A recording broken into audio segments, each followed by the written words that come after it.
আজকে সোলস জার্নির পক্ষ থেকে আমরা অরবিন্দ আশ্রমে আছি। আপনারা সবাই জানেন আমি আগেও এখানে অনেকবার কাজ করেছি।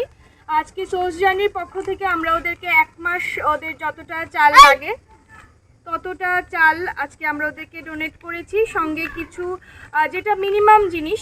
আর আজকে আমি অফিসিয়ালি ঘোষণা করছি যে যতদিন আমার পক্ষে সম্ভব হবে, যতদিন সোলস জার্নির টিম থাকবে, ততদিন আমরা এখানে যতজনই শিশু থাকুক না কেন, সবার অন্তত চালের ব্যবস্থাটুকু প্রত্যেক মাসে আমরা করব।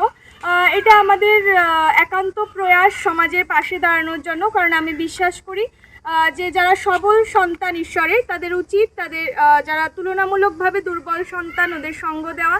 সেই উদ্দেশ্যকে সামনে রেখেই আমি এই কাজে নেমেছি। এই কাজ করে যাব, যতদিন বেঁচে থাকবো এই কাজ করে যাব। আর এরা আমার কাছে আমার সন্তান যতটা প্রিয়, এই সন্তানগুলিও ততটাই প্রিয়।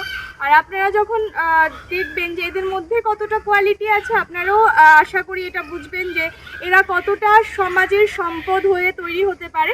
তাই সবার কাছে অনুরোধ রইল, সবাই এগিয়ে আসবেন। তুলাকোনাস্থিত অরবিন্দ আশ্রমকে সবাই সাহায্য করবেন, যাতে এই বাচ্চাগুলো একদিন সমাজের সম্পদ হয়ে মাথা তুলে দাঁড়াতে পারে, একদিন আমাদেরই জন্য কাজ করতে পারে সমাজে। নমস্কার।